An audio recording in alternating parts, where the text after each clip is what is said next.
Kata-kata terakhir saya. Tuh, kata-kata terakhir saya. Berani-berani.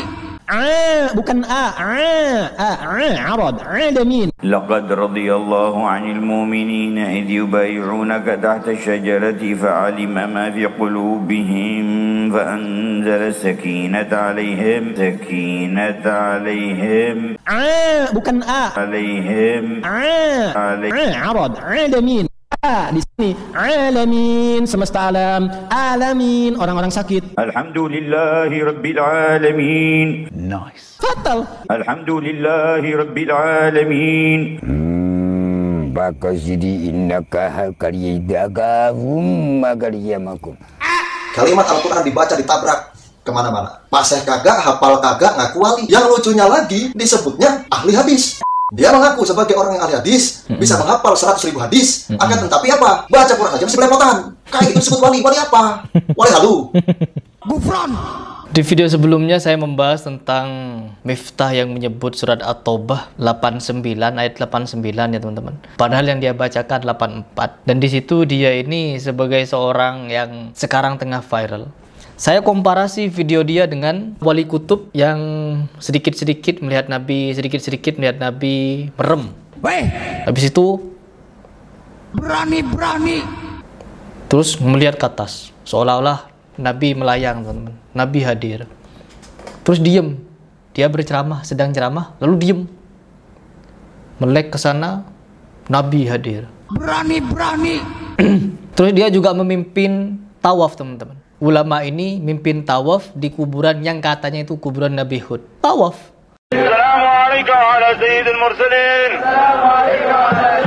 Assalamualaikum ala khatimin nabiyyin. Balik kepada tu, mari kepada kaum kula, balik pada Yaman tu. Di Yaman ni ada orang pergi mengaji zaman dua. Kalau di Sana'a tu bagus, yang mengaji mengikut sunnah. Ikut Quran, sunnah Nabi sallallahu alaihi wasallam. Tapi yang mengaji di Hadraul Maut tu ada yang hulu melampau sampai pergi buat haji di kubur Nabi Hud. Tawaf. Ni di Kedah ni depa jemput mai dah Tok Syekh dia. Macam mana dia orang tahu bahawa kubur Nabi Allah tu ada di Hadraul Maut, di wadi sekian-sekian? Macam mana dia orang tahu? Bila kita cek-cek, rupa-rupanya tahu melalui mimpi seorang habib. Ini isu dia. Islam hujah kita benda Quran, sunnah, ijma' dan qiyas. Yang ni yang disepakati dah. Nah, Quran, sunnah, ijma' dan qiyas. Mimpi dia. Mimpi boleh jadi hujah. Mimpi boleh jadi hujah. Tak, mimpi tak boleh jadi hujah. Tiba-tiba dia meletakkan syariat ziarah kubur Nabi Allah ni berdasarkan mimpi. Setiap tahun 2 kali dia akan buat ziarah. Ni sampai sekarang. Dan ziarah tu bukan kecil lah, besar. Siap dengan bawa bendera dan sebagainya. Kita boleh tengok dalam YouTube lah. Yang Maulana, yang apa ni, Dr. Seri tunjuk dulu isu dia. Nampak tak? 2 kali setahun akan pergi ziarah. Sekali dalam bulan ni, bulan kita ni, bulan Syakban ni, lepas lah 15 Syakban dia akan ziarah situ. Dan sekali lagi dalam bulan Muharram, dalam 10 Muharram, dia akan melakukan ziarah. Sudah seperti di Ka'bah. Lucu. Ya, saya melihatnya lucu, teman-teman. Kuburan ditawafi, teman-teman. Diam sedikit, lihat Nabi, teman-teman. Inilah kenapa saya banyak tidak setujunya dengan mereka. Karena mereka paling sok jago-jagoan melihat Nabi. Ya, kemarin ada, teman-teman. Ya, kemarin ada seorang kiai. Kiai ini kenal dengan saya. Saya pernah berdialog dengan dia dulu, membahas tentang Panji Gumilang. Kiai Muharrar kalau tidak salah. Dan semakin kesini dia dulu Muhyiddin Habib, teman-teman. Sama seperti saya. Kenapa saya bisa kenal dengan Kiai Muharrar? Karena kita dulu seklub. Saya, Kiai Muharrar, Ustadz Fahim Mawardi, terus Felix Yau, pokoknya banyak. Saya sama Ustadz Adi Hidayat, dulu kan saya pernah minta fatwa kepada Adi Hidayat. Kenapa? Saya taslim pada mereka semua dulu, teman-teman. Karena Muhyiddin Habib saya. Namun setelah melihat kenyelenan mereka dan melihat banyaknya fitnah terhadap Salafi, saya mulai ngaji Salafi. Bener gak dalam kajian Salafi itu ada yang difitnahkan ini? Setelah saya mengikuti, ternyata tidak ada, teman-teman. Mereka hanya menanyakan dalil. Apabila ada dalilnya, kami akan menjadi orang pertama, di soft pertama, mengerjakan amalia-amalia yang dinilai bid'ah itu. Memang ada sebagian dari mereka memaparkan dalil. Tapi dalil-dalilnya itu kalau bukan mungkar, dhaif, ya maudhu. Tidak ada yang yang sahih, ya. Nggak ada yang sahih. Makanya kok begini ya, membangun agamanya dengan dalil-dalil yang lemah dan palsu. Makanya dari situ saya memulai untuk memantapkan hati ngaji salafi. Dan akhirnya saya semakin menemukan kebenaran, teman-teman. Yang awalnya saya lalai, yang awalnya saya meremehkan syariat dan lain sebagainya, saya meninggalkan, teman-teman. Saya mulai mendekati kajian, sering-sering mendengarkan kajian, ngaji akidah, ngaji tauhid. Sehingga setelah saya ngaji tauhid, banyak santri-santri yang mencoba untuk mendebat saya ketika saya membahas Ar-Rahman wal 'arsy istawa. Ketika saya meladeni mereka, ya kebanyakan sontoloyo, teman-teman. Bahkan Mang Udin ini ketika saya ajak dialog ilmiah, bahkan saya kasih tahu kalau guru saya orang Mesir, yaitu Syekh Ahmed Al-Misri, yang dimana beliau itu tidak taklid buta kepada Al-Azhar, kepada Madinah, kepada Indonesia. No, dia tidak taklid buta. Dia taklidnya hanya kepada Quran dan Sunnah. Ketika dia mendengar ada Syekh Ahmed Al-Misri, lari, beralibi sakit. Jadi saya sakit, Syekh Ahmed sakit, semua sakit, teman-teman. Hanya dia yang waras. Ya Allah. Ya begitulah pengecut, teman-teman.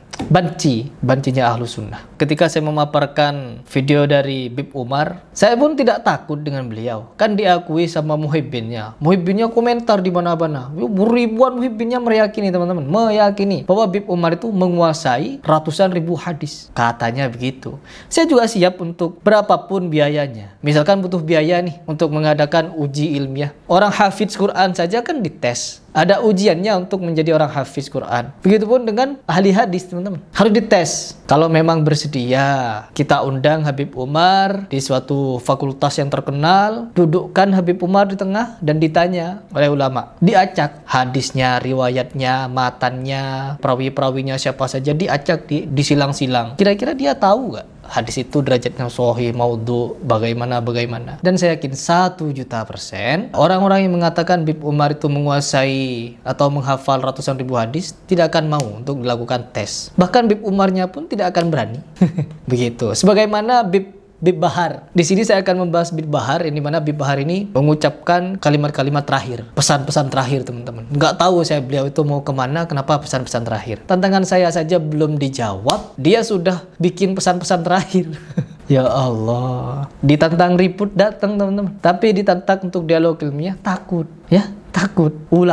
Ulamanya NU, teman-teman. Aduh, ya Allah. Coba kita simak seperti apa pesan-pesan terakhir dari Mas Bahar Smith ini. Kita simak. Kata-kata terakhir saya. Tuh, kata-kata terakhir saya. Ya, ini kata-kata terakhir Bahar Smith ini, ya. Silahkan kalian hina kehormatan kami sebagai Ba'alawi. Hina. Suruh hina katanya, ya. Silahkan hina sesuka hati kalian. Silahkan jatuhkan sesuka hati kalian. Diamnya kami atas orang-orang yang hina itu adalah suatu jawaban bahwasanya kaum manusia terlalu mahal untuk meladeni gonggongan para anjing-anjing. Oh gitu ya. Silahkan benci kami, silahkan caci maki kami. Sesungguhnya kami ini mulia dan tidak mau meladeni gonggongan binatang, teman-teman.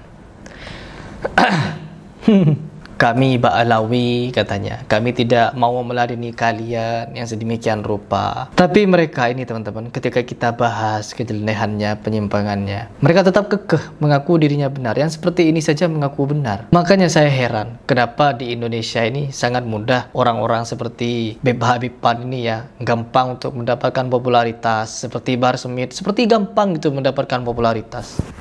Sedikit-sedikit jadi wali, sedikit-sedikit jadi imam besar, imam jumbo, ya. Sedikit-sedikit jadi panglima demo. Jadi panglima demo. Sedikit-sedikit membujuk orang untuk ikut demo, minta doakan kepada orang tua agar gak pulang lagi, agar mati, teman-teman. Perang di jalanan, mendemo melawan pemerintah. Sekarang saya ingin ngajak kalian berpikir kepada salah satu ceramah dari Pak Taufik Kasegaf, yang dimana ini khurafatnya sangat-sangat tajam, teman-teman. Ngiris, ya, ngiris. Ada satu wali. Tuh, ada satu wali. Ibadahnya biasa-biasa, tapi keramatnya lebih hebat daripada. Tuh, mereka ini keramat.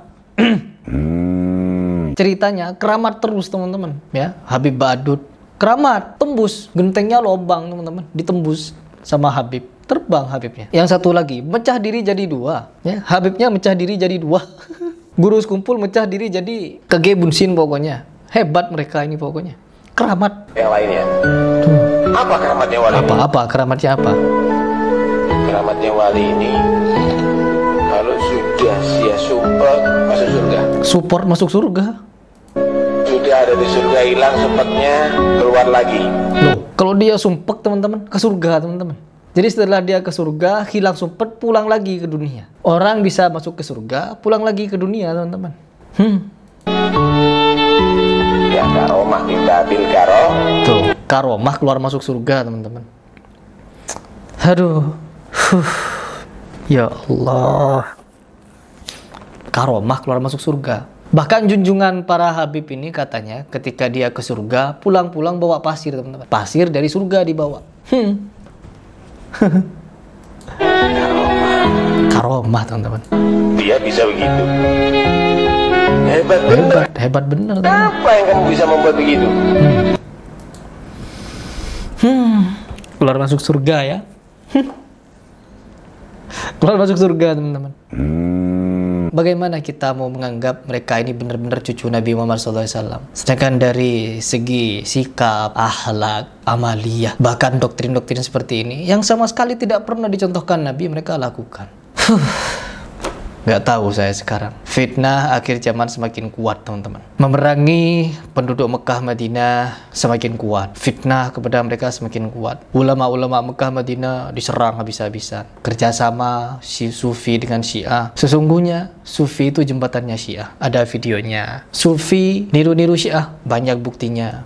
Ya, aduh, ngeri ya. Entah bagaimana ini akhir zaman ini. Ya, semoga kita semua dilindungi teman-teman dari faham-faham yang mengamalkan hadis-hadis mungkar, hadis palsu, hadis maudhu. Karena apa? Mengamalkan hadis sahih saja sudah banyak. Kenapa bikin-bikin yang baru dengan landasan hadis mungkar, maudhu dan dhaif? Semoga kita terhindar dari hal tersebut.